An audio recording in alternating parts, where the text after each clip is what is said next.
Hello everyone, welcome to my channel. I'm really excited to bring you today's video. If you enjoy my content, don't forget to subscribe and turn on notifications. Let's get started. On April 11, 1970, Apollo 13, NASA's seventh manned space mission in the Apollo program, was launched from Kennedy Space Center. The crew, consisting of Commander Jim Lovell, Lunar Module Pilot Fred Hayes, and Command Module Pilot Jack Swigert, was on its way to carry out humanity's third mission to land on the Moon. The launch, like previous NASA missions, had been meticulously prepared. The launch moment was a thrilling experience for both NASA engineers and people around the world. The Saturn V rocket, with its massive flames from the engines, soared into the sky, as spectators at Kennedy Space Center witnessed this historic moment. The rocket's thrust propelled the spacecraft into the upper layers of the atmosphere in seconds, and the first stage was successfully completed. Apollo 13 had escaped Earth's gravity and was moving toward space. For the first few hours, everything went as planned. The astronauts followed mission protocols, checked the spacecraft systems, and tested the communication channels. The Command Module Odyssey was designed to support the crew on their journey to the Moon. The lunar module Aquarius, which would be used by Fred Hayes and Jim Lovell to land on the Moon, was also ready. However, no one knew that this module would later become a life-saving shelter. The crew had some fun moments during the journey. They made video calls with Earth, sharing their progress and performing entertaining shows in zero gravity. However, these broadcasts didn't attract as much media attention as those of Apollo 11 and Apollo 12, which had generated much excitement. In reality, no one knew that Apollo 13 would soon turn into a disaster story. On the third day of the mission, April 13, 1970, Apollo 13 was 320,000 kilometers away from Earth and continuing its approach to the Moon. Everything seemed fine, but during routine checks, NASA's Mission Control Center in Houston noticed some slight fluctuations in the systems. On that day, the astronauts were preparing to carry out the procedure of mixing the oxygen tanks. These oxygen tanks, which contained liquid oxygen, were critical components that supplied power to the spacecraft's electrical systems by converting the oxygen into gas. NASA had scheduled periodic mixing of the tanks to ensure that the liquid oxygen was evenly distributed. As part of the procedure, Jack Swigert was instructed by NASA to check the fuel cells, and he pressed the button to stir oxygen tank 2. However, at that moment, an unseen disaster was triggered aboard Apollo 13. What seemed like an insignificant procedure quickly escalated into an explosion that would turn into a survival fight for the entire crew. Apollo 13 at that time was still about 320,000 kilometers away from Earth. The astronauts were continuing their routine communication with Mission Control in Houston and checking the spacecraft systems. For the three astronauts, it felt like just another day on the mission, but fate had other plans. According to NASA's protocols, the oxygen tanks needed to be stirred periodically to ensure that the liquid oxygen was evenly distributed. This simple procedure was essential for the spacecraft's fuel cells to work efficiently. During the mission, Command Module Pilot Jack Swigert, following the instructions from Houston, pressed a button to stir oxygen tank 2. At first, everything seemed normal. However, a few seconds later, the spacecraft was rocked by a powerful explosion accompanied by a loud noise. The explosion was so intense that the spacecraft shook violently. Jim Lovell described feeling a sudden vibration, as if the spacecraft had been kicked. Instantly, the control panels began to tremble, and some systems went offline. While engineers at Mission Control in Houston tried to figure out what had happened, Jack Swigert opened the microphone and uttered the now famous words that would go down in history. "Okay, Houston, we've had a problem." Commander Jim Lovell quickly confirmed the situation. "Houston, we've got a problem." A deep silence fell over Mission Control in Houston. Engineers scrambled to understand what had gone wrong. Initially, they believed it to be a minor glitch, but the data soon indicated something far more severe. One of Apollo 13's primary oxygen tanks had completely drained. The explosion aboard Apollo 13 had caused a problem far greater than anyone had anticipated. One of the oxygen tanks had completely exploded, and the other had been severely damaged. This wasn't just a loss of oxygen. Since the fuel cells also operated on oxygen, the spacecraft's primary power source had been significantly compromised. Oxygen was not only vital for the astronauts' breathing, but it was also essential for generating the electricity needed to keep the spacecraft functional. Therefore, with the explosion, the lights went out, numerous systems shut down, and the inside of the spacecraft plunged into a terrifying darkness. Commander Jim Lovell and his crew immediately began to assess the situation. The pressure indicators on their control panels dropped rapidly. The oxygen reserves weren't where they should have been, and the gas leaking into the atmosphere was creating a mist-like cloud outside the spacecraft. Jim Lovell looked out the window in shock. "Houston, something's leaking outside. I can see a gas leak." This was the astronauts' worst nightmare come true. The oxygen tanks had exploded, and the remaining oxygen was quickly escaping into the vastness of space. This meant that many of the systems critical for their return would soon become inoperable. Back at NASA, engineers were faced with a monumental question. How could they keep the Apollo 13 crew alive? And how could they bring them back to Earth? In the wake of the explosion, the astronauts quickly began to conserve power and make strategic decisions to maximize their survival chances. Electricity, water, and oxygen were now limited, and the top priority became finding a safe haven as quickly as possible.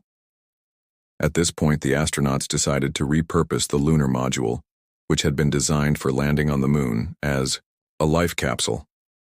However, a significant issue arose. The lunar module had been designed for 2 people, but now it had to accommodate 3 astronauts. Additionally, the module wasn't built for long-term habitation.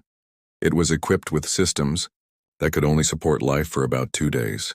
Yet their journey back to Earth would take much longer, approximately 4 days. Meanwhile, NASA engineers in Houston were working tirelessly to lower the astronauts' carbon dioxide levels, conserve electricity, and calculate an emergency return trajectory. Apollo 13 was no longer on a mission to land on the moon. Now, it was a race for survival. Commander Jim Lovell and his team worked meticulously during these crucial hours, using the spacecraft systems at a minimum.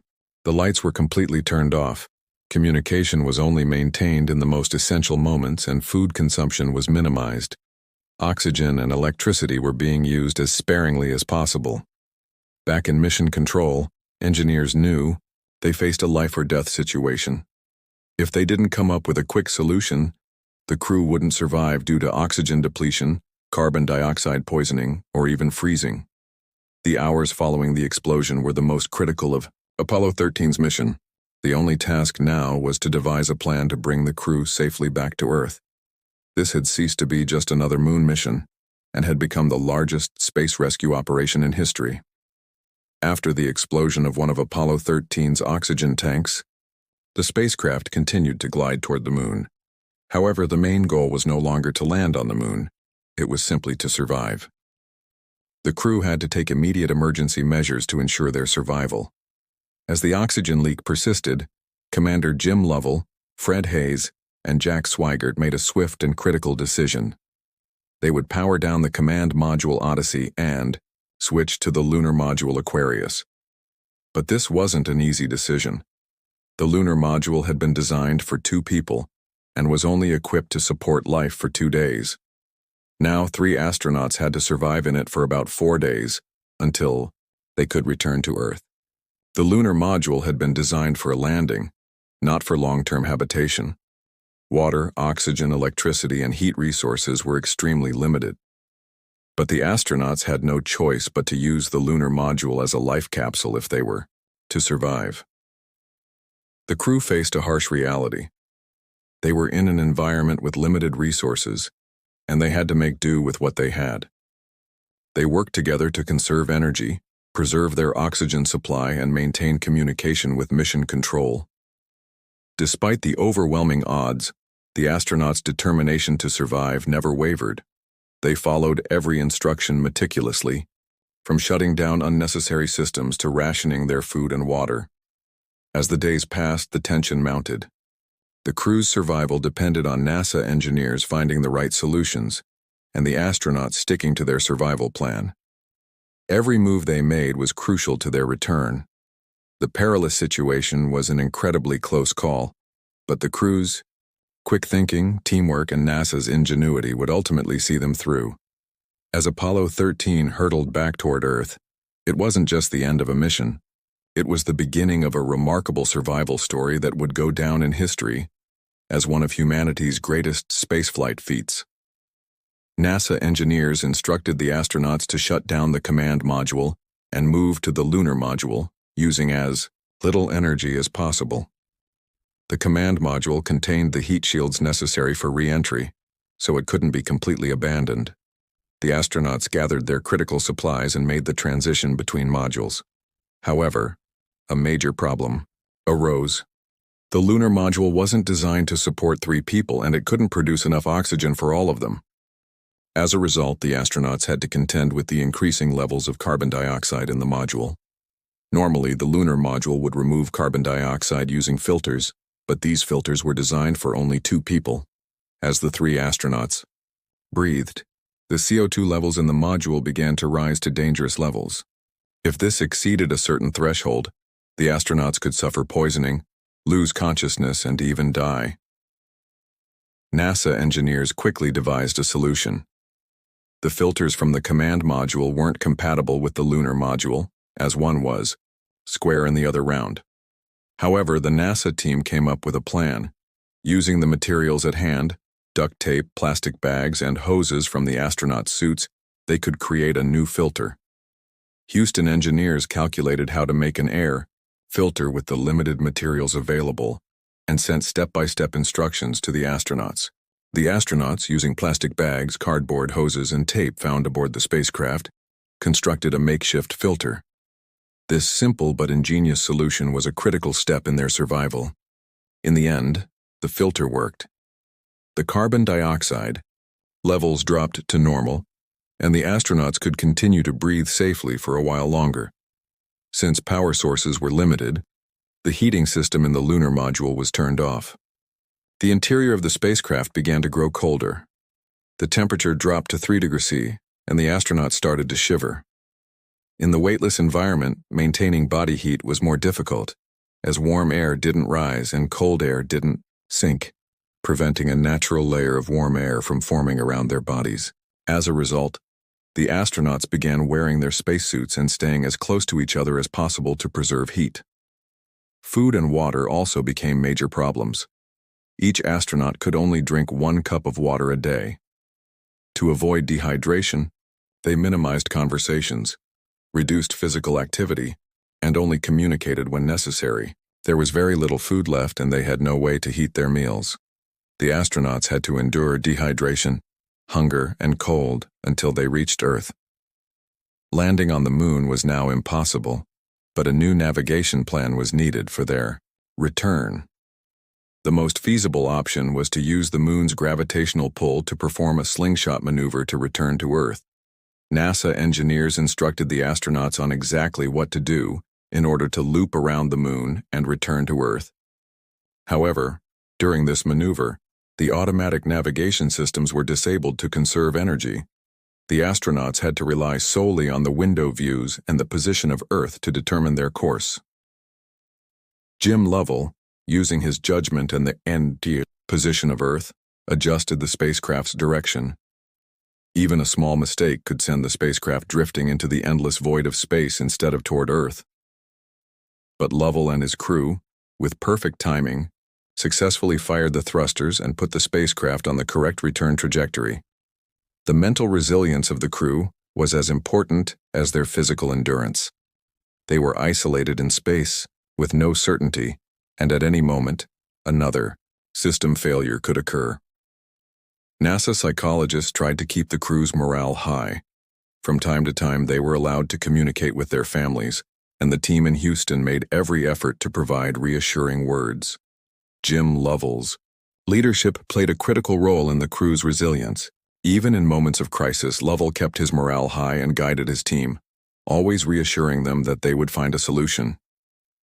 The Apollo 13 crew had managed to survive against all odds, but they were still far from Earth. They faced an even greater challenge ahead: the return journey. NASA's next major goal was to ensure a safe landing for the crew. However, there was one problem. They needed to reactivate the command module and prepare it for re-entry. The engineers began to prepare an emergency restart plan for Apollo 13. Since the spacecraft had been shut down with very low energy for an extended period, restarting the systems was a delicate process. If the module didn't function at full capacity, they could disintegrate during re-entry into Earth's atmosphere. After 4 days of staring death in the face, the astronauts were now preparing for their final biggest challenge: returning to Earth. And the question on everyone's mind was, would this seemingly impossible mission be completed successfully? Apollo 13 had been thrust into a life-threatening crisis on April 13, 1970, when one of its oxygen tanks exploded. The spacecraft's primary electrical and oxygen systems were largely disabled. Now, the astronauts had only one goal: to return safely to Earth. But to achieve this, NASA engineers and the astronauts had to come up with a clever and dangerous plan.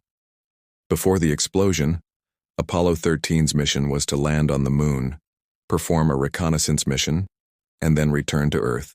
However, landing was no longer an option. The spacecraft, due to the explosion, had started to veer off course, and without a new trajectory, it risked being pulled into the depths of space. NASA engineers decided to perform a maneuver called a free return. According to this plan, Apollo 13 would loop around the Moon, using its gravitational pull to gain speed and then head toward Earth. This was an emergency trajectory previously designed for Apollo missions, but it was about to be used for the first time. However, there was a major problem. Apollo 13 was still not at the right angle to perform the maneuver. Even a small error in the angle could result in the spacecraft crashing into the Moon or being flung into the endless void of space. Jim Lovell and his crew had to fire the engines on the lunar module to correct their course. But to save fuel, all the electronic systems were shut down, and the navigation systems were offline. Normally, such a maneuver would be done by making precise calculations, using automated systems, but the Apollo 13 crew had to determine their direction using only their naked eyes, based on the position of Earth. For this, Jim Lovell used the alignment of the Sun, Earth, and Moon seen through the window to roughly pinpoint a reference point. Mission Control instructed the astronauts to fire the engines for 14 seconds. The astronauts used a simple kitchen timer, typically used for tea time, to measure the time accurately. The engines were fired for 14 seconds, and Jim Lovell controlled the spacecraft manually, trying to adjust it to the correct trajectory.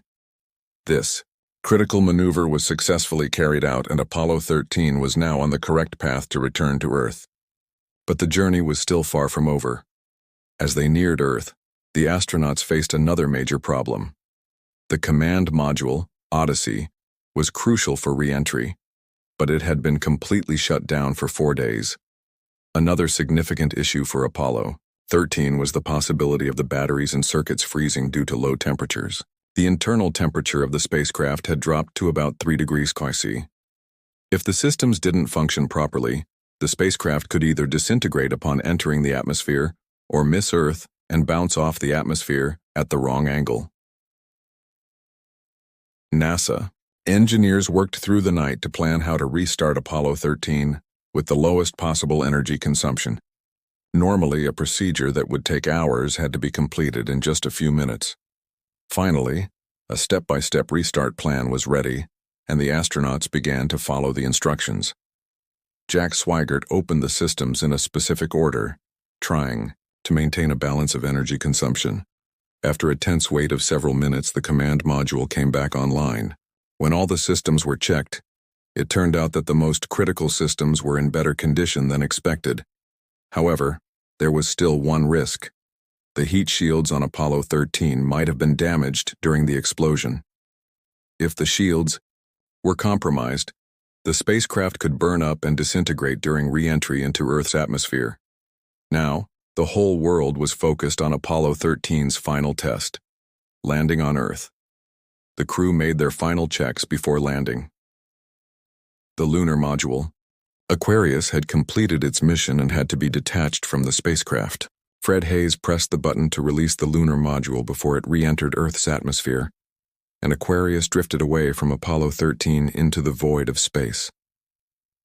Jim Lovell took one last look at the module and said, "Goodbye, Aquarius. You saved us. Now, only the command module Odyssey remained on Apollo 13. The crew fastened their seatbelts and waited for the final instructions.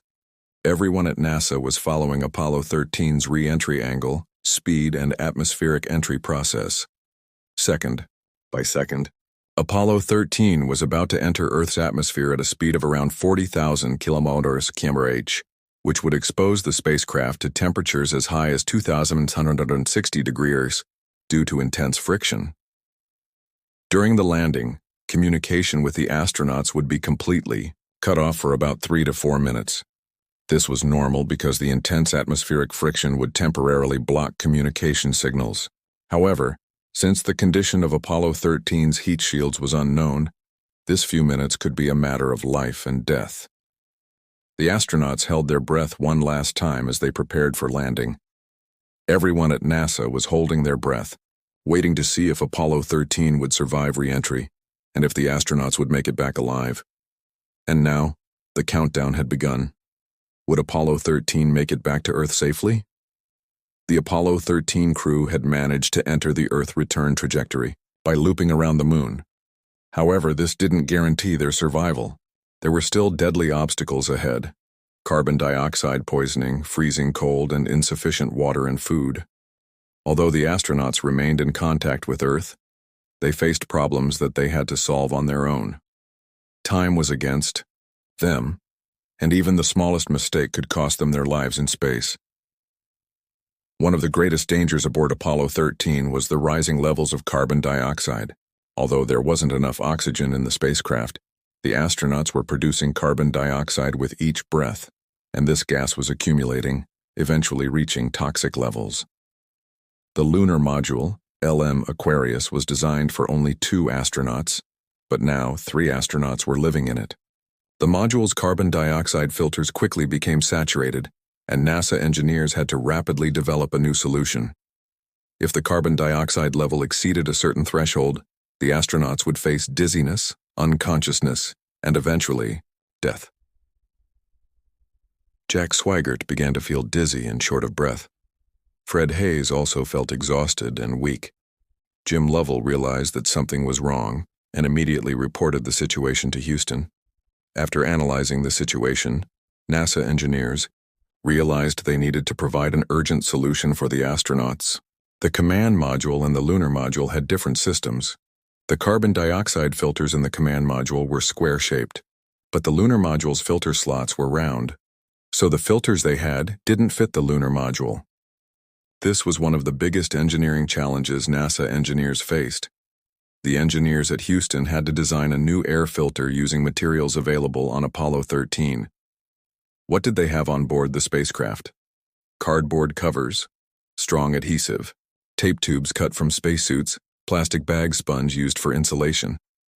The engineers began to work tirelessly to design an air filter that could fit a square peg into a round hole using the available materials.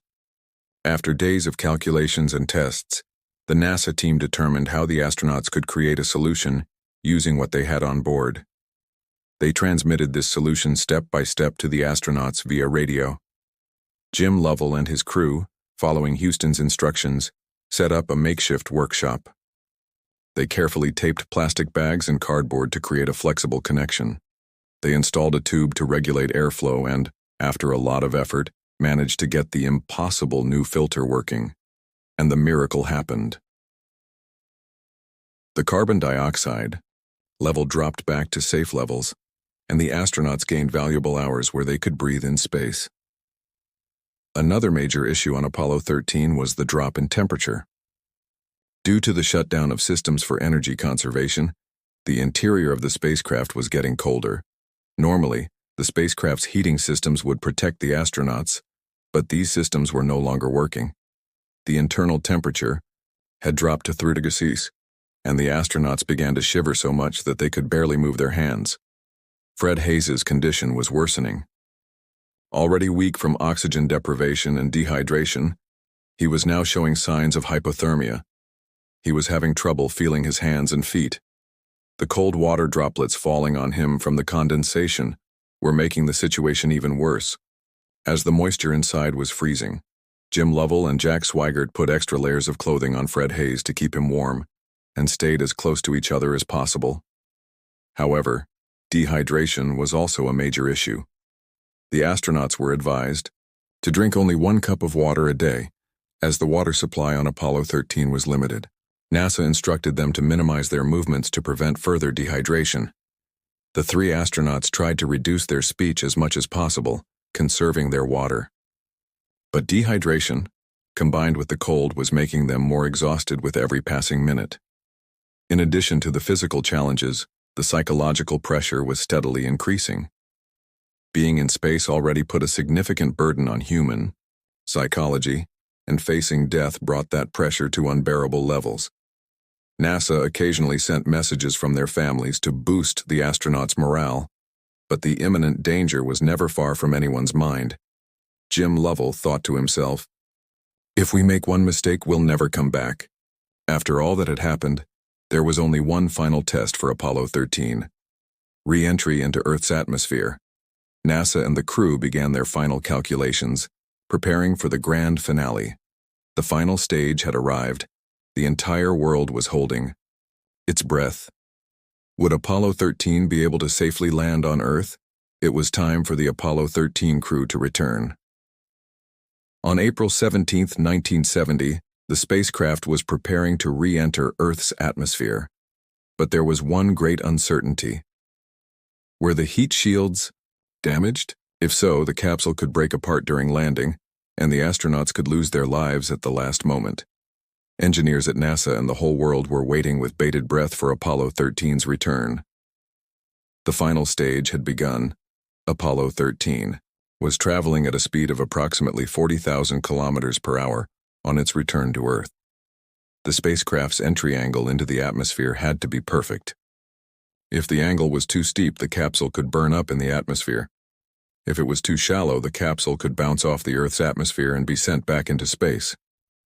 NASA engineers made precise calculations to determine the re-entry angle and gave the astronauts their final instructions for entering Earth's atmosphere. The command module Odyssey was now alone in space. The lunar module had been detached long ago, and the service module had turned into debris. Jim Lovell, Jack Swigert, and Fred Hayes performed their final checks before landing. They strapped themselves securely into their seats and prepared for re-entry into Earth's atmosphere. As the capsule entered the dense layers of the atmosphere, the exterior of the capsule would heat up to 2,160 due to the high speed. The friction was so intense that plasma clouds would form, and all communication between the capsule and NASA would be cut off. NASA engineers predicted that communication would be lost for 3 to 4 minutes. However, considering that the heat shields of Apollo 13 might have been damaged, there was a possibility that this communication blackout might never end. The Apollo 13 capsule ignited in the first seconds of entering the atmosphere due to the friction force. Its exterior was surrounded by bright orange and blue flames. The astronauts couldn't see outside the capsule but could feel the intense vibrations and hear the deafening sound of burning. After receiving the last signal from the capsule, NASA, along with millions of people around the world, waited silently. The first minute passed. The second minute passed. The third minute. Still, no signal. The fourth minute arrived and silence still reigned. In the control center in Houston, engineers and managers were starting to fear the worst. Had Apollo 13 been lost due to damaged heat shields, astronauts' families, NASA personnel, and the entire world were holding their breath waiting for the first signal from Apollo 13. Odyssey, here is Houston. Just as everyone was losing hope, a faint but clear voice came through the speaker in the control center. This is Odyssey. Our return to Earth is complete. The entire NASA team jumped to their feet with applause and cheers. People hugged each other, and tears were shed. Apollo 13 had miraculously made it back to Earth. The capsule, surviving the flames in the atmosphere, began to slow down safely. The atmospheric friction had significantly reduced its speed, and the parachutes of Apollo 13 were deployed. 3 large parachutes reduced the capsule's speed to about 30 kilometers per hour, and preparations for the final landing in the Pacific Ocean began. NASA's tracking planes captured images of the spacecraft gliding through the sky. The red and white striped parachutes created a stunning contrast over the blue ocean.